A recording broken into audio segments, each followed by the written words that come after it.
Going over what is biocybersecurity, what are improvements in biotechnology, biomedical engineering, and adjacent technologies that have allowed for this field, implications of it, translatable threats, demonstrations and scenarios in biocybersecurity, followed by discussion of how we can prepare, legitimacy behind that, and also where to look for answers in going about such.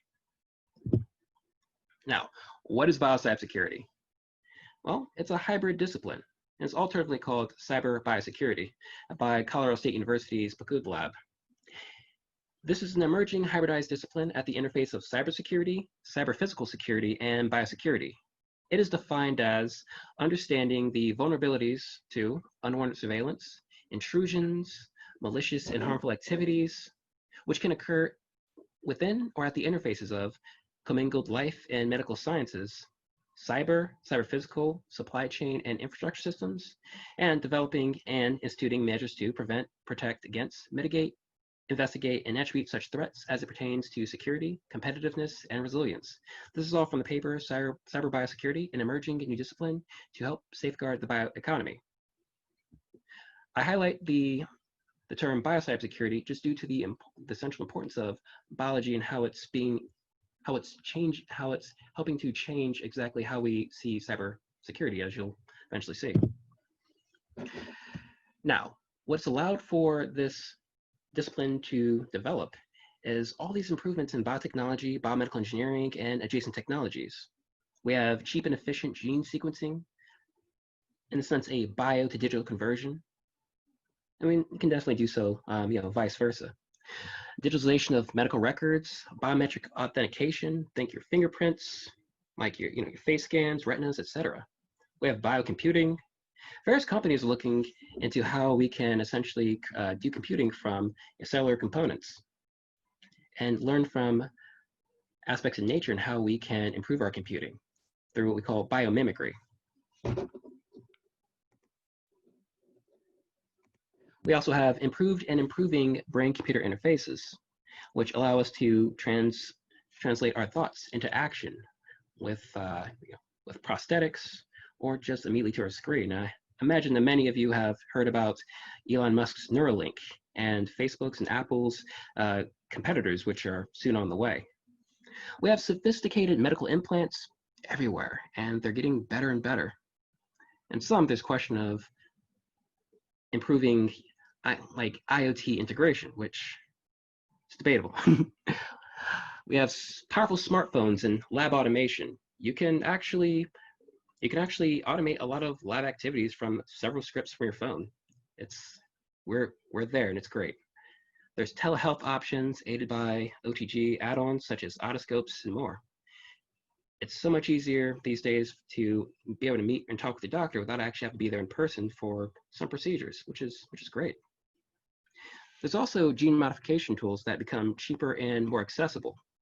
We went from tools like zinc fingers, that can be in the thousands of dollars, to CRISPR-Cas9 kits and so, which is taken from essentially a prokaryotic immune system that's you can get for under $200, and you can do some of these. You can do some assays with these, like benchtop. But also we have data storage within DNA and other genetic material.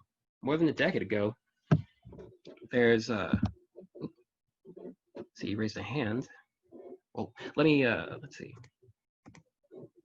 Oh, got it. Sorry. All right. So yes, a decade ago, like more than a decade ago, various universities were looking at ways in which we can store data within our DNA and other genetic material. For example, one team, they were able to store, books like the Quran, the Bible, and poems from Shakespeare into DNA, which is pretty darn cool. Now, what does this mean? It means that we have more vulnerabilities, not by a simple multiplier, but by an entire dimension. And this means that attacks, they become more creative, surgical, stealthy, and increasingly lucrative. And the ability of nations around the world to defend against these are rather poor. For some potential translatable threats in the now, the near, and far future, this can take the form of remote, crafted, upgraded, and delivered viruses, A human healthcare DDoS via, false wearable reports. You can think of your Fitbits and other implants that may give out readouts, and someone taking advantage of that could, especially for a mass-produced like device, give false readouts, causing people to flood a hospital under false pretenses. We have the possibility of people smuggling state secrets in biological media. The idea of someone smuggling the nuclear codes in a cob of corn isn't as far-fetched as it used to be. There's the idea of improved ransomware aided by biomimicry, epigenetic logic bombs, increased and unauthorized tracking through DNA barcoding, implant manipulation, harder to detect spying. Imagine for a hand prosthetic, it leaking data about your everyday actions. Or let's go back to the Neuralink, the idea of your thoughts being leaked and being used to inform your purchasing decisions, or someone trying to get at very important financial or medical information of yours. There's also the undermining of biometric authentication, such as someone being able to, take a lot of your, take your fingerprint or otherwise and use that to gain access to, valuable records of yours, as well as, and this is likely a far future problem, improved and less predictable indirect surveillance. The idea of advanced bioantennas being used to use the nature around you as a means of spying and gathering data. As far as demonstrations and scenarios in biocybersecurity that have been documented and are close at home, I'll start with the work of Dr. Peter Ney back in 2017.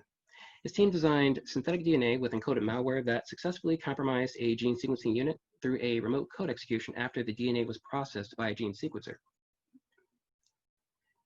What's fantastic about this is the idea that biology, in terms of the actual media itself, can be used to initiate an attack. And this kicked off a lot of discussion with regards to why we should consider biology more strongly, not just in terms of like the hardware that accesses biology, like medical software, but the actual biology and how we think about our cyber attacks. I'll give you a bonus but not impossible scenario, the idea of a state-sponsored actor using this to compromise a careless forensics unit. In 2019, a team of Yisrael Mirsky designed a deep learning enhanced malware in a hospital setting that could produce false CT scans in real time, capable of tricking radiologists. They could essentially make someone look sick when they're not, and vice versa. And you can imagine a state-sponsored actor targeting hospitals for mass fraud or select political threats. Because a lot of people, before they run for office or they make some serious life decisions, they consider their health and where their health may be. And lastly, I'll give the example again by Dr. Peter Ney. For a lot of us, we're using genealogy services, we're using 23andMe, et cetera, to fill in gaps with regards to our genealogy, figure out exactly where we come from. So his team demonstrated the ease in scraping data, getting genotypes of people who use these services, and also creating false relatives with relative ease. You can imagine another scenario where a state-sponsored actor used this to obtain medically sensitive information about a target of interest. Now, why does biocybersecurity matter? Well, it amplifies the level of threat in the cyber domain. Threats here more directly affect life and can do so with increasingly surgical precision, targeting us via healthcare, food security, and more. This brings a stronger rationale for increasing attention. Now, how means of defense on a large scale will be carried out remains to be seen. We at least need to begin thinking about how we might prepare successful defenses. This calls for proactive measures. How can we prepare? Well, stronger planning, in terms of rigorously including biocybersecurity in organization planning where applicable. Developing curricula and training to recognize and act on such threats, especially with respect to lab and bioprocessing vulnerabilities. And we need to be asking ourselves more and more, how many degrees are we from a life outcome per attack? Not just when it attacks a hospital, but where else it attacks. How many degrees will be till it actually results in numbers and people dying or being critically injured? But furthermore, we need increased eyes and engagement. And that means increased research funding towards fields that can not only increase our depth, but creativity in imagining and defending against such attacks, which I call full steam. It's great that we have all the quantifying that we have within STEM, but we also need folks to be creative and think creatively about how we can imagine defenses. So I say full steam. But furthermore, we need to further encourage citizen science and increase engagement through community biolabs and university initiatives for an informed citizen science vanguard. The idea of just having a few gatekeepers and so, I don't believe it's going to cut it. But also we need to respect the strengths that are inherent in each particular space. There's a lot of creativity within these community biolabs, just as you would find in a lot of maker spaces, in terms of folks from all walks of life coming with different deinstitutionalized perspectives, and so that are able to give a unique angle to how we can envision what we'll do with biology. But the university initiatives, there's a lot of structure, which gives a lot of strength. And I believe that both domains deserve respect from where they are, but there needs to be a lot of cross-pollination, and so that each can improve one another. Further, increased funding and engagement with health and bio-based startups is great as well. But also there should be more cross-pollination, and so not only between these groups, but also between the community biolabs and university initiatives, because each group has their own strength that can help patch up another group. But furthermore, I believe a more comprehensive screening of technologies that access aspects of biology is very important. And I don't mean necessarily regulation, which makes things difficult, but we need more eyes on these technologies. We need more of the community, more of the general public talking about these vulnerabilities and learning and taking a more proactive stance and learning about biology. And going back to community biolabs, I think it's a very good platform for getting a lot of people to talk very, it's a very good educational platform. So I see a question about examples of community biolabs. Okay, so for example, there are groups such as, actually, yeah, on the latter page, I'll get to that, and I'll have plenty of examples. Sorry, but yes, returning. Yes, we also need strong deterrence. We need stiffened penalties for actors with malicious intent. We can't afford to not take these threats seriously. So as far as legitimacy in investing in preparation, well, the failure to prepare can vastly heighten security risks as technology at this intersection improves. Keep in mind, gene sequencing is increasingly easier, also as well as the ability to modify. You can buy cheap kits, easy.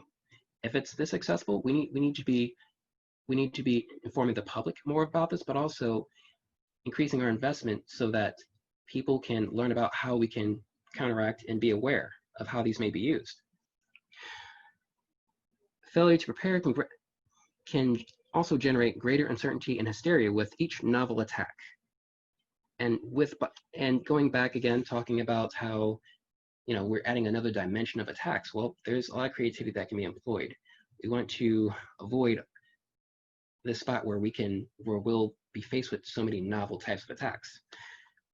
And also the public is more in favor of a plan of action to tackle these threats versus inaction.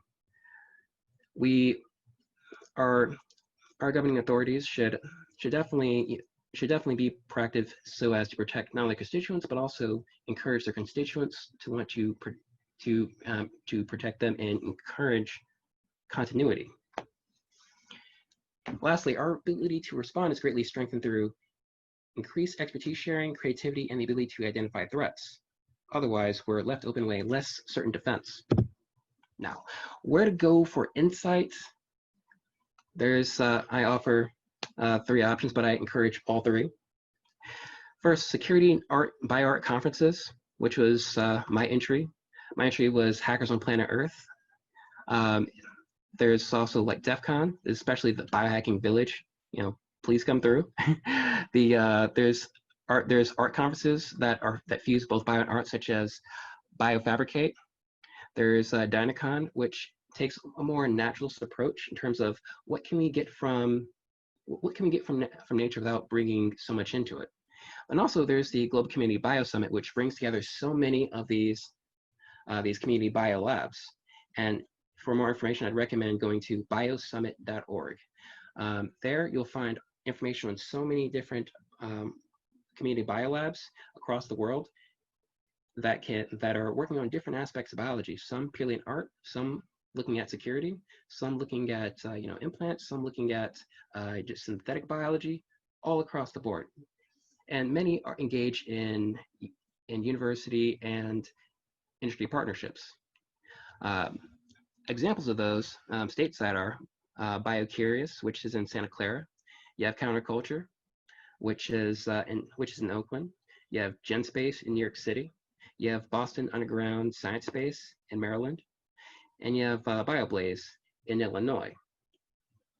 But those are just that's just a sample. There's so many. So again, biosummit.org. But also I recommend checking out industrial, bio, and health conferences. Good examples are the APSA International Biosecurity Conference, the Bio International Convention, the Bio World Congress on Industrial Biotechnology, and Biotechnology Congress. Again, but these are a sample, and I recommend heading to all of these at some point. And I think it's very important because in a prior discussion, I remember a couple panelists were mentioning that we need to be not only more proactive, but we need more cross-pollination. We need more people talking to each other about what we're doing so that we're each strengthening each other with our strengths and covering each other. Collaboration is how we will get through this. It's the way. But yes, for more questions regarding what has been discussed, please contact me at xavierpalmer@protonmail.com. Thank you so much.